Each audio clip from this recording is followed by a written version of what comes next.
Umi Syifa, selamat bergabung di Politik Kebatinan. Dimana kadang politik bikin ngebatin, kadang overthinking, tapi yang penting yakin. Seyakin apa Umi Syifa suatu hari Anies bisa jadi presiden?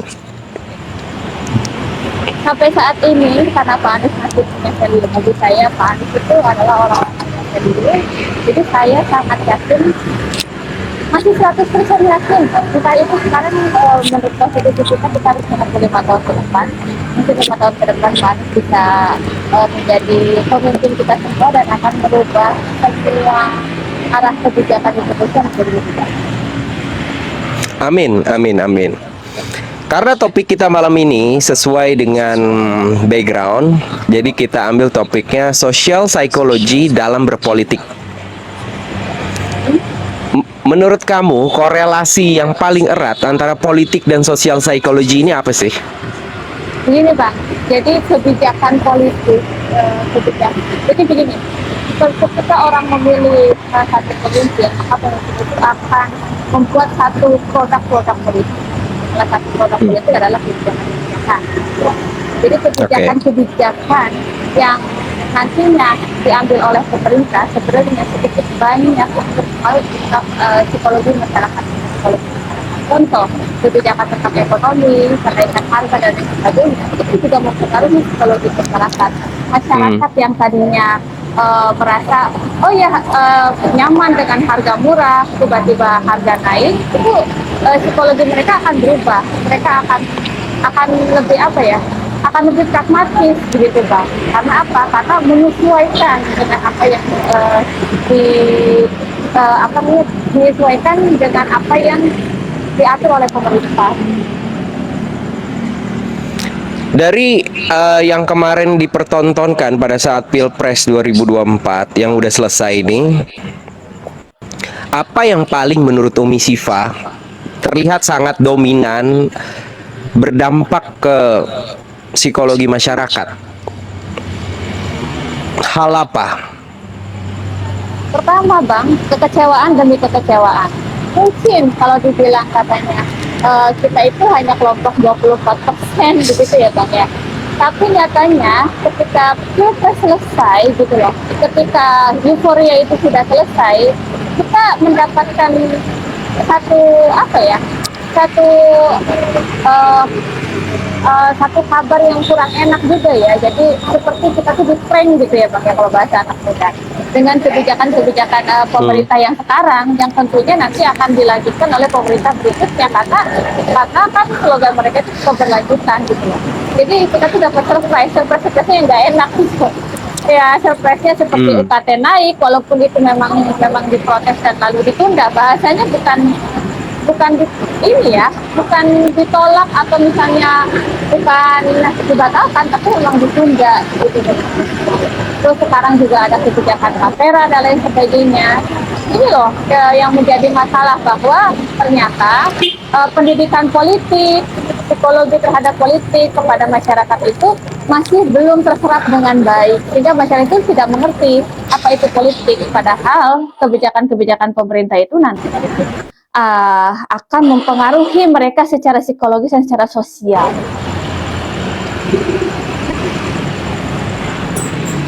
Setuju banget.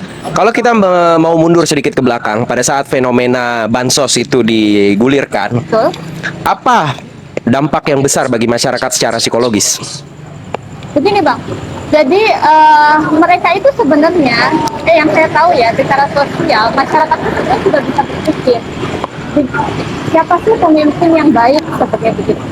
Tapi kadang manusia itu tertrigger gitu ya, dengan sesuatu hal yang sifatnya euforia, sifatnya sesaat gitu. Taruhlah misalnya ada kita sudah merasakan nih dampak dari kebijakan pemerintah 5 tahun ke belakang. Setelah itu mereka akan dengan semangat nih mau masuk pemilihan umum. Tapi ketika sudah sampai di pintu gerbang pemilihan umum, tiba-tiba mereka berbelok arah, dan itu tuh banyak sekali saya rasakan seperti itu.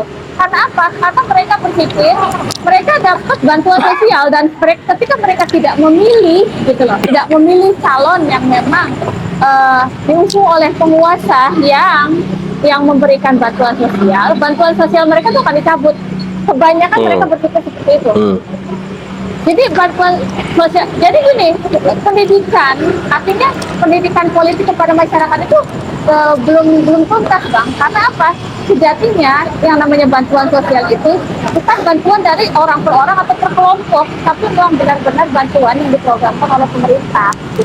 Kebanyakan orang merasa terintimidasi. Mungkin mereka sekarang nggak merasa terintimidasi, tapi nyatanya intimidasi itu ada. Artinya ada sebuah ancaman ketika mereka tidak memilih salah satu paslon tertentu, bantuan-bantuan kepada mereka itu akan hilang gitu loh. Oke, sepakat.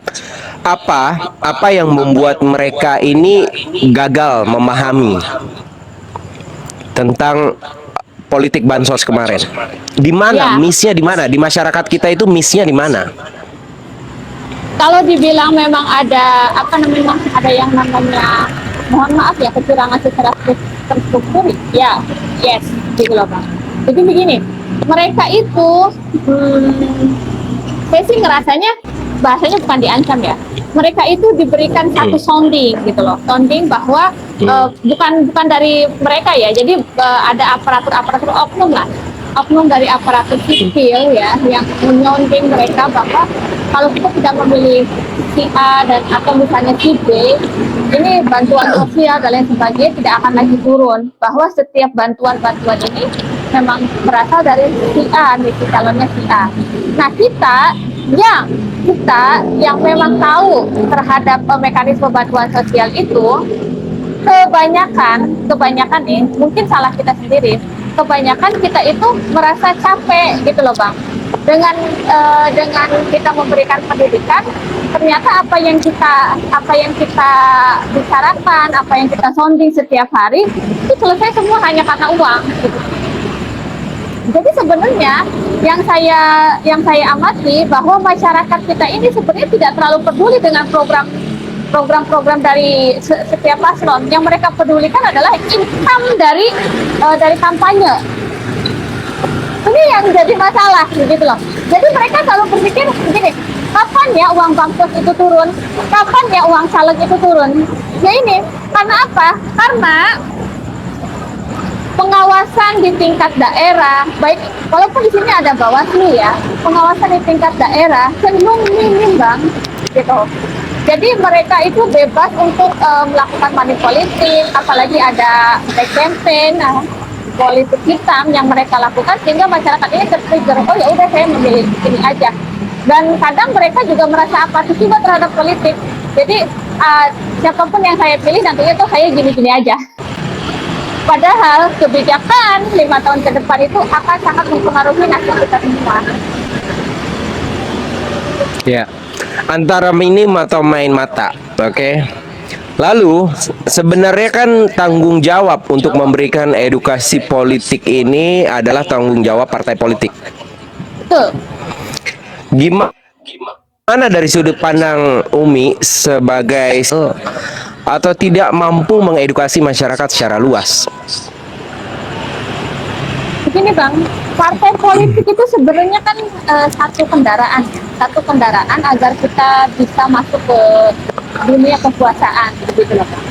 Nah, saya sendiri merasakan bahwa kenapa ya partai politik itu datang ke masyarakat itu hanya 5 tahun sekali bang. Jadi mereka itu ketika mau pemilihan umum, mereka akan memberikan janji-janjinya kepada masyarakat dengan sedemikian rupa, walaupun janjinya itu kita rasa oh ini nggak bakal bisa dilaksanakan. Tapi mereka berusaha dengan marketingnya ya, karena semuanya itu bahasanya marketing. Dengan marketingnya, entah itu dengan image image musik, image goyang-goyang, lain sebagainya gitu loh, kepada masyarakat bahwa iya ini kami bisa memimpin negeri ini, itu teman-teman semua. Saya merasa bahwa saya juga kurang setuju bang kalau seandainya pendidikan politik itu semua ditumpahkan kepada partai politik, karena partai politik di Indonesia sekarang ini lebih pragmatis. Mereka itu lebih ke berpihak kepada kelompoknya sendiri. Mereka tidak berpihak kepada kelompok masyarakat, gitu loh. Oke. Padahal kita punya eksekutif, legislatif, yudikatif. eksekutif ini kan tugasnya adalah untuk memerintah gitu ya. Tapi legislatif ini punya kontrol. Nah, legislatif inilah yang sebenarnya bagian dari partai politik toh. Tidak ada orang legislatif yang tidak berada di bagian dari partai politik. Mereka itu punya kontrol. Artinya mereka itu mewakili masyarakat. Tapi yang kita rasakan partai politik itu justru mewakili kelompoknya. Karena apa? Karena ada recall dan lain sebagainya. Kita tahulah ada recall. Sebenarnya tidak make sense ya. Artinya tidak adil.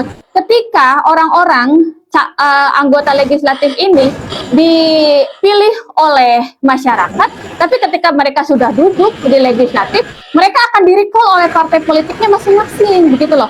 Untuk apa? Untuk menyuarakan suara-suara yang berasal dari partai politik, bukan suara-suara yang berasal dari masyarakat, gitu. Ketika mereka menyuarakan suara-suara yang berasal dari masyarakat, pasti ada PAW. Ini yang menurut kami itu sesuatu yang tidak adil. Sudah saja kalau misalnya ada recall dan PAW, proporsi perpolitikan di Indonesia, proporsi pemilihan umum dikembalikan lagi saja ke proporsi lama, yaitu pemilihan secara tertutup, bukan pemilihan secara terbuka seperti sekarang, begitu loh. Kalau pemilihan secara tertutup, ada recall dan lain sebagainya, itu adalah hak dari partai politik. Tapi ketika pemilihan secara terbuka, tidak boleh ada recall. Karena apa? Karena mereka dipilih langsung oleh masyarakat. Gitu. Jadi saya juga tidak setuju kalau pendidikan politik itu dikembalikan kepada partai politik. Karena nyatanya partai politik itu selalu pragmatis dan mementingkan kepentingan politiknya masing-masing. Kalau kita bicara berarti kalau itu nggak bisa dibebanin secara 100% ke partai politik, apa yang bisa dilakukan oleh masyarakat umum atau civil society ke satu sama lain untuk mengedukasi secara politik dalam sudut pandang sosial psikologi? Oke, begini Bang, saya adalah orang yang selalu berbicara back to capacity. Ketika kita berbicara soal hulu dan hilir, taruhlah. Ketika hulunya ini bermasalah, tapi saya tidak punya kapasitas untuk memperbaiki hulu, saya punya kapasitas untuk memperbaiki hilir. Artinya, saya akan bekerja di hilir. Setiap orang itu bebas untuk mengkritik. Artinya mau dari hulu maupun dari hilir, setiap orang itu bebas mengkritik. Tapi seseorang itu harus berbuat sesuai dengan kapasitasnya masing-masing. Karena negara kita adalah negara hukum. Jadi kita tidak bisa menabrak semua sistem-sistem itu, begitu loh Kak. Nah, ketika saya ada di Puskesmas, saya juga punya komunitas sosial. Jadi saya bekerja di komunitas sosial. Bagaimana kita menggait, bukan menggait ya. Jadi bahasanya itu menarik masyarakat supaya mereka itu mengerti soal politik. Masuklah mereka ke dalam satu komunitas kami. Karena menurut secara psikologi, ketika mereka masuk ke dalam dunia organisasi atau dunia komunitas, jadi sedikit demi sedikit pola pikir mereka itu akan berubah. Karena apa? Karena sounding dari suatu komunitas. Jadi ada sounding tersendiri setiap hari kita sounding, sehingga pola pikir mereka itu bisa berubah. Memang kita tidak bisa memanage gitu loh. Berubahnya itu kapan? Apa dampaknya besar atau tidak? Tapi setidaknya jika kita tidak bisa memperbaiki hulu, gitu loh, di hilir ini kita sudah perbaiki. Minimal mereka tidak dibodoh-bodohi oleh orang-orang yang ada di hulu, begitu loh Pak. Sehingga orang-orang yang ada di hilir ini menjadi kuat komitmen politiknya. Langkah konkret apa yang sudah dilakukan oleh Puskesmas kemarin? Kami itu bergerak di bidang sosial sebenarnya Pak. Tugas kami itu adalah menyalurkan bantuan-bantuan sosial yang berasal dari pemerintah, terutama dinas sosial, kepada masyarakat, kepada orang-orang yang berhak, gitu loh Pak. Jadi Puskesmas ini tujuannya sebenarnya sebagai kontrol agar bantuan-bantuan yang disalurkan oleh pemerintah ini bisa nyampe ke orang-orang yang berhak. Tapi kami juga memberikan pendidikan di situ bahwa setiap bantuan ini adalah bantuan yang diamanahkan oleh undang-undang, bukan bantuan dari kelompok tertentu, gitu. Berarti sedikit banyak berdampak penyuluhan kemarin ya? Ya, saya berharap masyarakat bisa mengerti loh Bang. Meskipun kita tidak pernah tahu ketika mereka di TPS itu mereka memilih siapa, mencoblos siapa. Tapi saya setiap hari bersama teman-teman selalu mengatakan bahwa ini bantuan adalah amanah dari undang-undang yang harus disampaikan kepada masyarakat yang berhak. Karena di Puskesmas sendiri ternyata teman-teman Puskesmas itu banyak sekali masalah. Ya intinya seperti itu. Oke, Jadi salah satunya? adalah nepotisme. Kenapa saya mengatakan bahwa Wow. saya adalah orang yang sangat anti dengan nepotisme? Karena di bidang sosial, nepotisme itu merusak tatanan sosial. Contoh, begini Bang, orang yang harusnya berhak untuk menerima bantuan, mereka tidak mendapatkan bantuan yang seharusnya mereka dapatkan karena adanya nepotisme.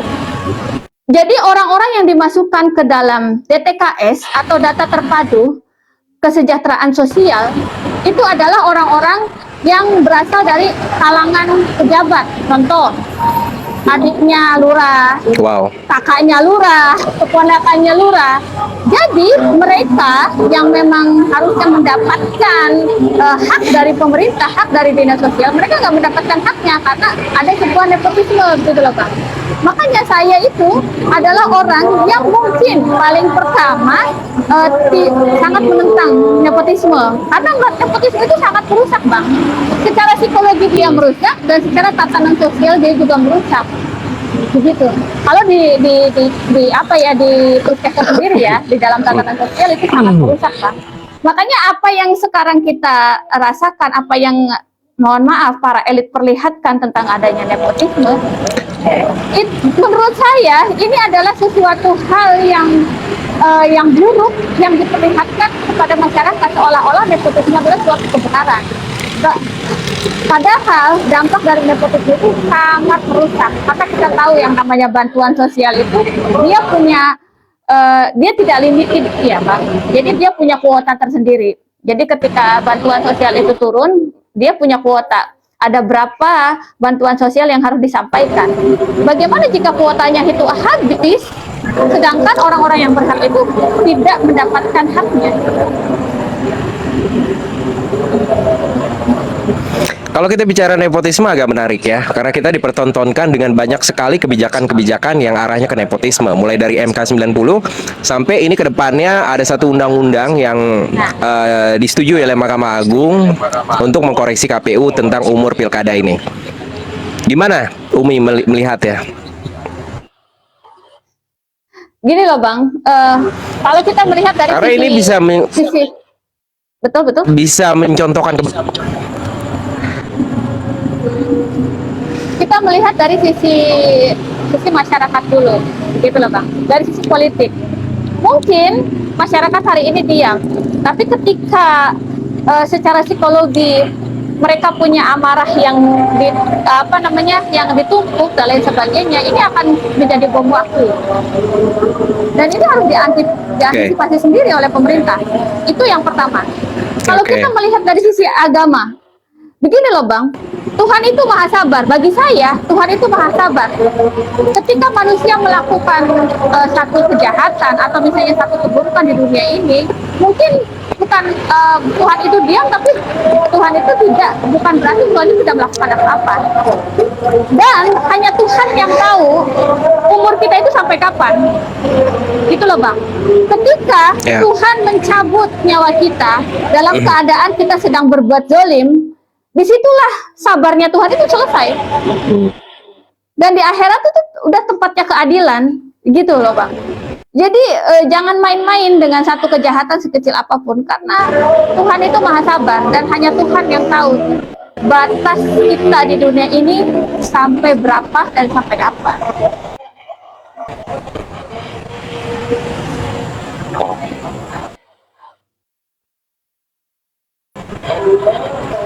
Soal ini, dari beberapa literatur yang aku baca, pemilih kita ini terbagi dari 3, mulai dari golongan apatis, lalu golongan yang fanatik, sampai golongan yang sifatnya rasional.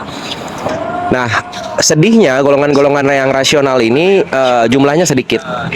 Sementara golongan-golongan yang apatis ini sangat mayoritas, sementara mereka hanya berpolitik dalam 5 tahun sekali. Mereka nggak peduli. Mereka hanya tahu like sama dislike aja. Mereka nggak peduli programnya apa. Nah, Umi sendiri ngelihatnya dari sudut pandang psikologi gimana fenomena sosial ini? Bagi saya psikologi itu tidak bisa dilepaskan dari sebuah strategi ya Bang. Ada strategi marketing tersendiri. Mungkin Strategi Oke. marketing yang mereka lakukan adalah strategi marketing yang sifatnya itu hanya membungkus sesuatu yang tidak baik dengan yang baik. Salahnya kan seperti itu. Jadi Ya. dibungkuslah semuanya itu sedemikian rupa sehingga masyarakat melihatnya itu kan sesuatu yang spektakuler gitu. Hmm. Dan karena ada data jumlah apatis ini yang lebih banyak, justru yang apatis ini yang melihat dari sisi luarnya begitu.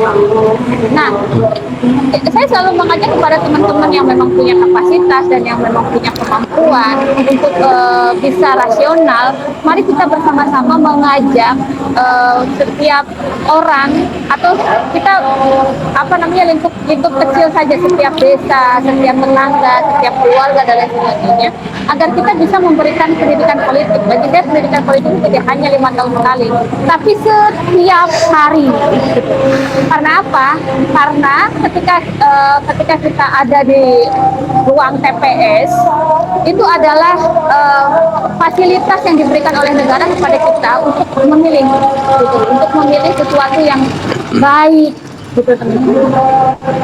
Bukan hanya kita Iya, hanya kalau kita sekedar mencoblos, tidak.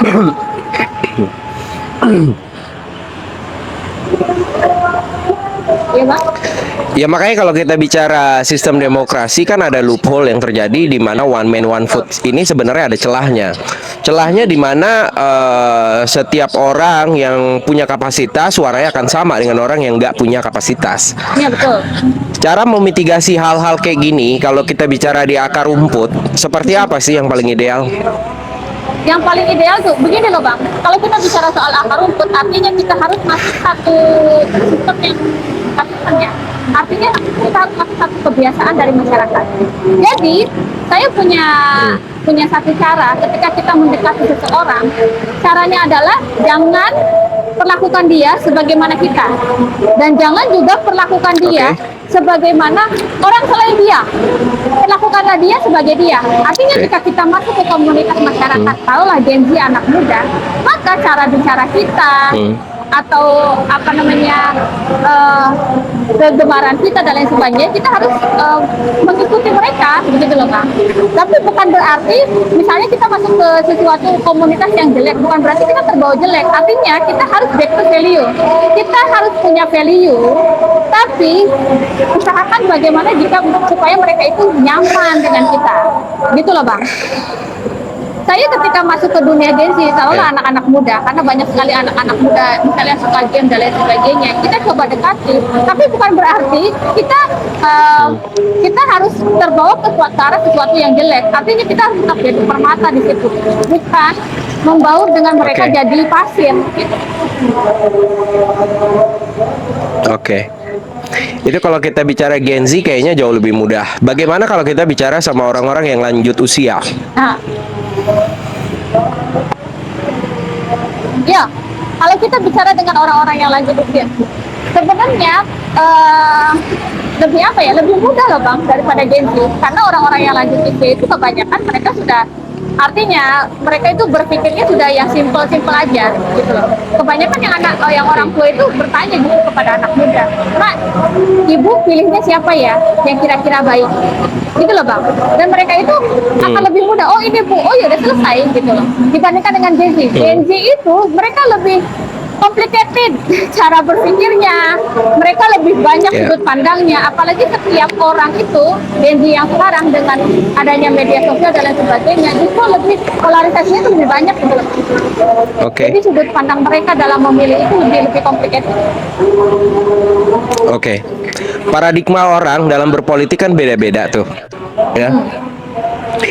Kita pengen tahu kalau kita menilai dari sudut pandang psikologi, bagaimana melihat psikologi para calon pemimpin kita bagi orang awam? Kita melihat satu kebijakan. Jadi bukan berarti psikologi itu harus dipandang dari person to person gitu loh Bang. Karena berbeda antara person to person kita face to face dengan person to person dalam mengurus suatu komunitas, apalagi negara. Negara itu komunitas yang lebih besar gitu loh Bang. Jadi kita melihat kebijakan-kebijakan yang diambil. Jika kebijakan-kebijakan yang diambil backgroundnya itu memang tidak sesuai dengan apa yang diinginkan oleh masyarakat, kita tidak memilih beliau gitu loh Bang. Jadi kita tuh tidak memilih pemimpin itu hanya karena dia punya background yang taruhlah misalnya dia setiap hari hobinya sama dengan kita, atau misalnya dia orang yang punya yayasan, tapi ketika mereka duduk di satu pemerintahan ternyata mereka tidak mengeluarkan kebijakan-kebijakan yang memang sesuai dengan apa yang dibutuhkan oleh masyarakat gitu loh Bang. Jadi saya melihatnya sisi psikologinya itu justru dari background kebijakan-kebijakan yang telah diambil sebelumnya. Oke, ini menarik karena kita bicara psikologi, berarti ini kan akan berhubungan dengan mentality juga, ya kan?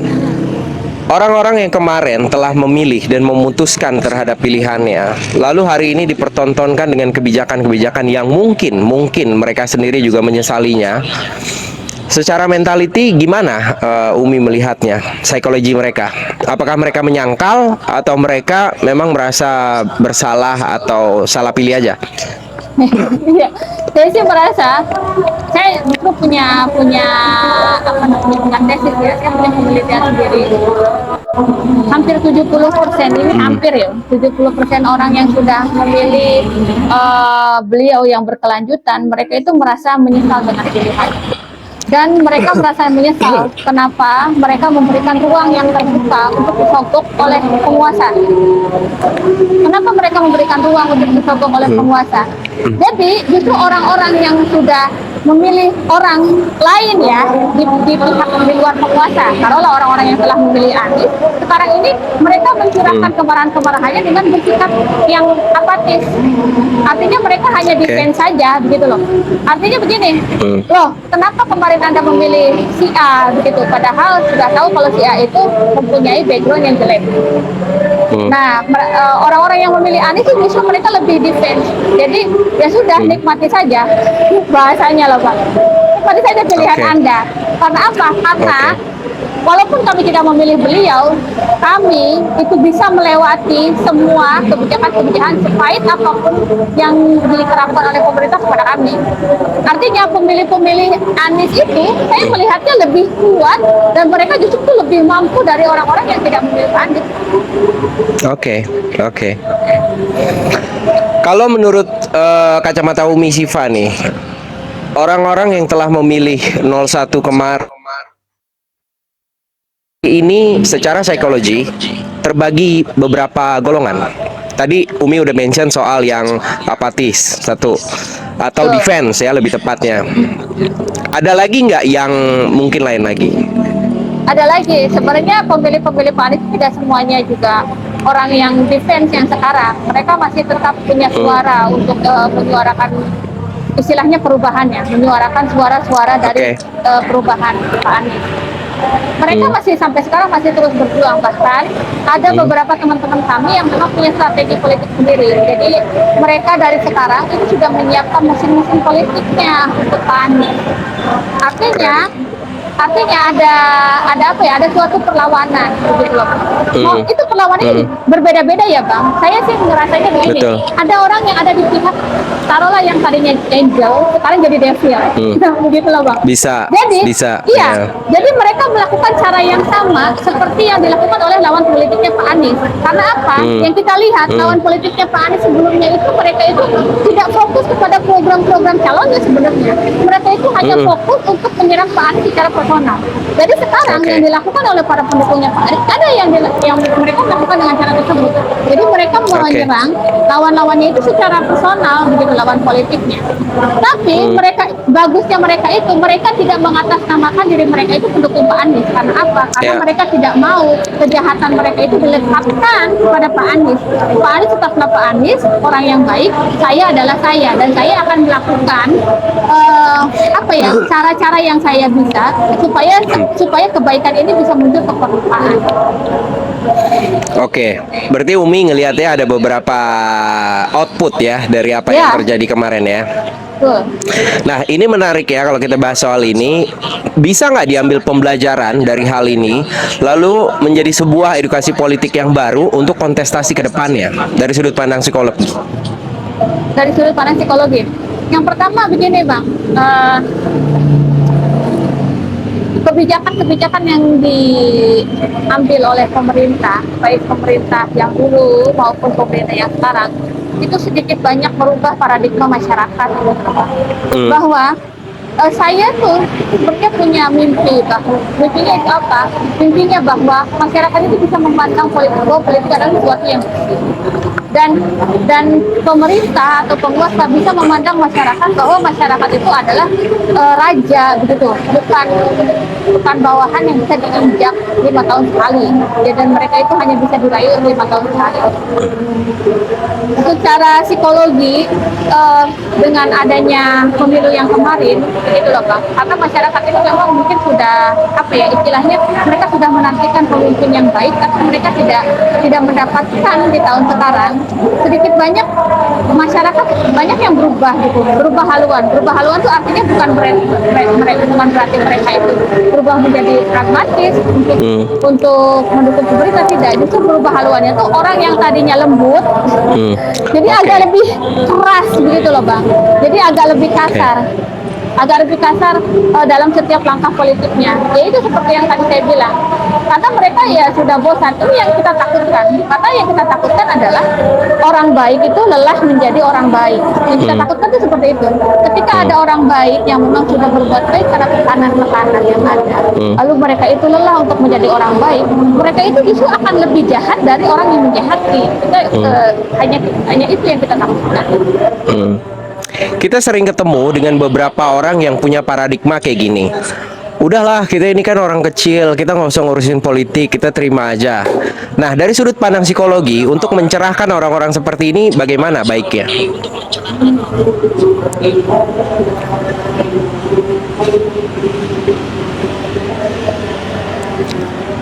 Halo? Untuk mencerahkan orang-orang yang kurang berpendidikan politik ya Pak. Ya salah satunya dengan narasi kita kan orang kecil, nggak usah ikut-ikutan politik, kita terima aja. Ini kan mayoritas sebenarnya pola pikir seperti ini.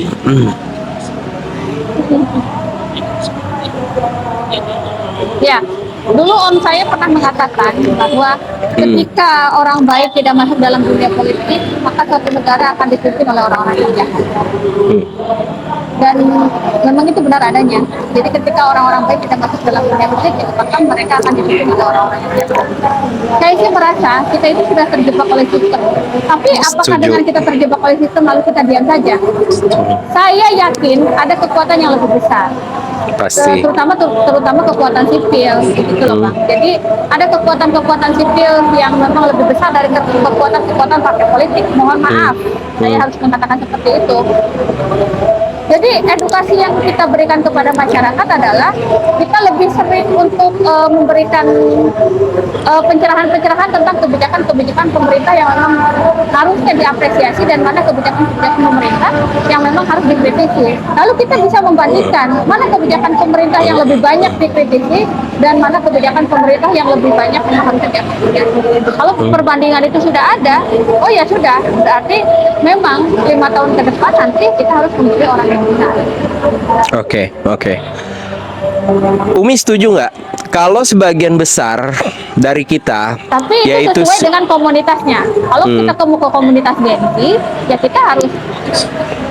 Nah, kalau kita masuk ke komunitas Gen Z, ya kita harus jelaskan kebijakan-kebijakan pemerintah mana nih yang memang harus diapresiasi untuk Gen Z dan mana kebijakan pemerintah yang harus dikritisi oleh Gen Z, gitu loh Bang. Kalau jatuhnya ke komunitas yang taruhlah lansia, lain sebagainya, kita juga harus tahu kebijakan-kebijakan mana nih yang harus dikritisi tentang lansia dan kebijakan-kebijakan mana yang harus diapresiasi tentang lansia. Sebenarnya itu hanya bagian dari bagaimana kita bekerja, gitu loh. Bagaimana kita masuk ke dalam dunia yang sebenarnya, dunia akar rumput, gitu. Bukan hanya dunia media sosial, karena dunia media sosial itu bukan dunia nyata yang semua orang itu bisa akses. Ya. Taruhlah sekarang semua orang bisa akses, oke.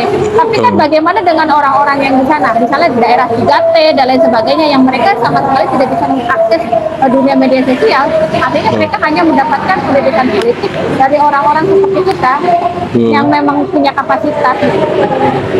ya Suka nggak suka, sebagian besar dari kita, civil society yang di bawah ini dianggap komoditas oleh para elit politik. Bagaimana cara yang tepat bagi kita yang dianggap komoditas ini untuk melawan dan menunjukkan taring kita ke mereka bahwa kitalah yang memegang kedaulatan demokrasi?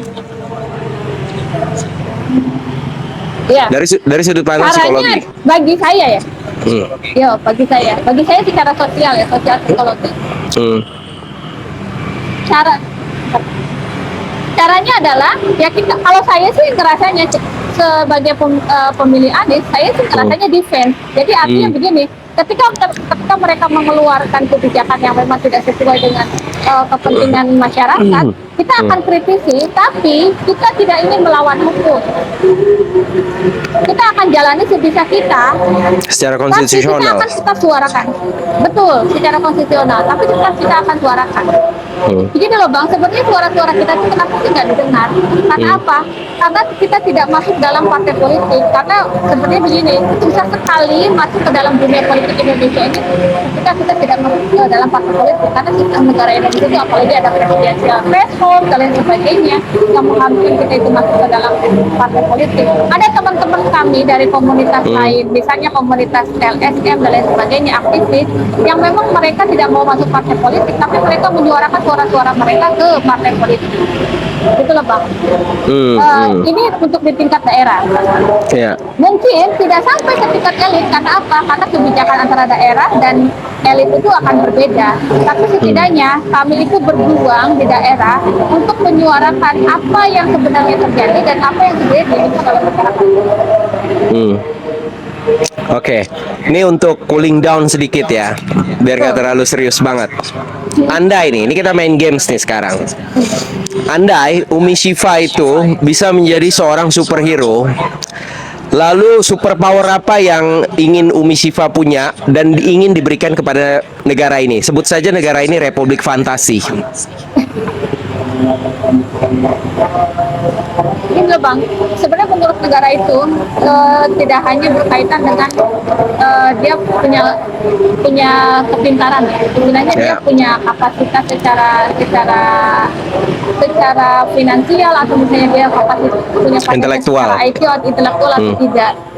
Sebenarnya ketika kita mengurus negara yang harus kita kedepankan adalah rasa sosialisme kita. Bagi saya, seorang pemimpin itu dia harus punya rasa sosial yang lebih tinggi dibandingkan dengan yang lainnya. Karena apa? Karena kebijakan yang dia ambil itu akan berhubungan dengan orang banyak. Makanya saya selalu menyuarakan kepada calon anggota legislatif, contoh, tolonglah calon anggota legislatif itu jangan hanya membanggakan partai, dia punya intelektual, dia punya background pendidikan, dan dia misalnya punya finansial yang cukup, tidak. Tapi ketika mereka punya tingkat sosial yang tinggi, mereka akan lebih dihargai oleh masyarakat, karena ketika mereka menjabat, yang dilihat oleh masyarakat itu sebenarnya bukan dia punya pendidikan apa, tapi kepekaannya terhadap sosial, gitu loh. Kebijakan-kebijakan yang diambil sebagian banyak itu apakah berdampak baik pada masyarakat atau tidak, gitu. Bagi saya, ketika saya menjadi pemimpin, saya ingin mengeluarkan satu kebijakan yang masyarakat itu bisa merasakan dari tingkat bawah sampai tingkat atas, gitu loh Bang. Caranya dengan bagaimana? Yang pertama kali harus kita bangun adalah manusianya, bagi saya. Karena apa? Ketika kita tidak bisa membangun manusianya, maka akan sulit sekali untuk kita bisa membangun satu peradaban, gitu loh Bang. Jadi manusianya ini yang harus dibangun, baik itu dari tingkat pendidikan, baik itu dari segi ekonomi maupun dari segi budaya. Jadi buatlah kebijakan-kebijakan yang memang secara sosial, makanya secara personal itu berdampak gitu kepada masyarakat. berdampak baik ya, bukan berdampak buruk. Bukan kayak Tapera. Tapera itu secara personal berdampak buruk. Oke. Karena saya sudah baca undang-undangnya, secara personal sangat berdampak buruk kepada masyarakat.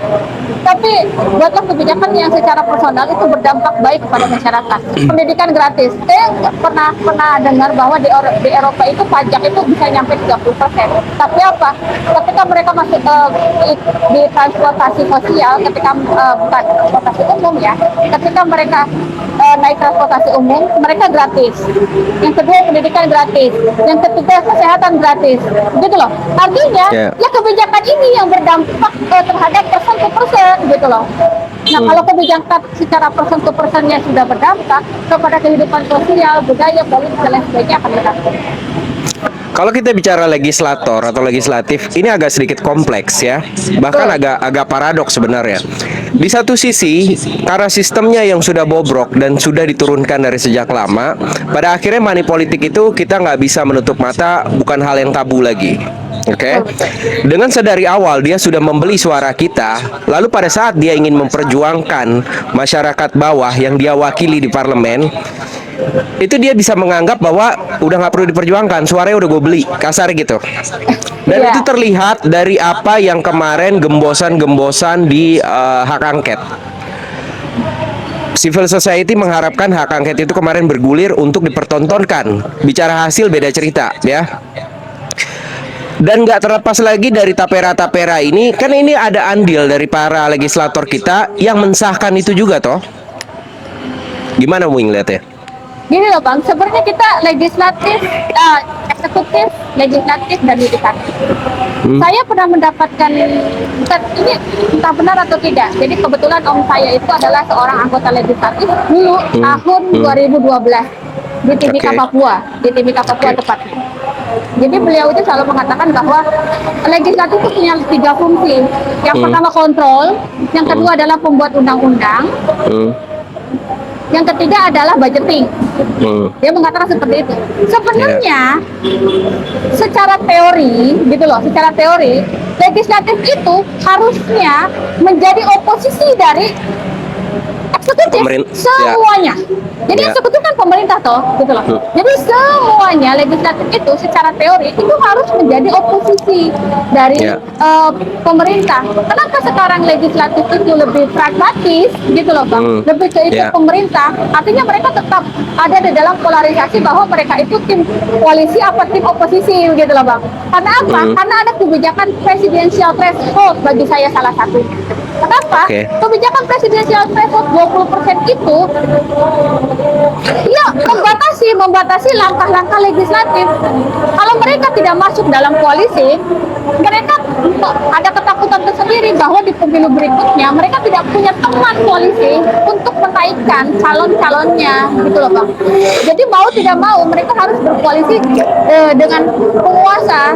Ini sistem inilah yang bagi saya presidensial threshold 20% itu banyak sekali ditentang oleh para ahli dan banyak sekali dilakukan judicial review. Bahkan saya baca sampai 78 kali judicial review dan tidak pernah itu disahkan oleh Mahkamah Konstitusi. Karena apa? Karena memang dampaknya itu sangat merusak sekali. Jadi sampai kapanpun polarisasi ini akan tetap ada kalau misalnya presidensial threshold itu nggak dirubah. Oke. Berarti secara sistem memang yang pertama kali harus dirubah adalah presidential threshold menjadi 0. Sehingga posisi si legislator bisa menjadi oposannya eksekutif, gitu kan? Ya, betul. Oposan murni ya, seluruhnya. Artinya mereka bisa memilih di situ apakah mereka akan tetap menjadi koalisi. Tapi saya yakin kalau presidensial threshold 20% itu bisa dinolkan, mereka akan lebih cenderung untuk bebas bekerja, begitu loh Bang. Tidak ada recall, tidak ada PAW, dan tidak ada ketakutan mereka untuk tidak berkoalisi dengan penguasa atau tidak berkoalisi dengan eksekutif. Kebanyakan kan sekarang legislatif itu jadi berubah semua arahnya ke arah eksekutif. Jadi legislatif ya tetap jadi legislatif. Jadi hari ini para legislator itu menjadi eksekutor ya? Ya. Oke. Karena kita udah di penghujung acara, nggak terasa 1 jam. closing statement dari Umi Syifa dari sudut pandang sosial psikologi. Saya hanya ingin menyampaikan sesuatu kepada Pak Anies. Boleh ya, Bang? Boleh banget, Karena saya boleh tidak banget. tidak pernah bertemu Pak Anies, walaupun suami saya itu memang rumahnya di Kuningan, Jawa Barat, tempat kelahirannya Pak Anies.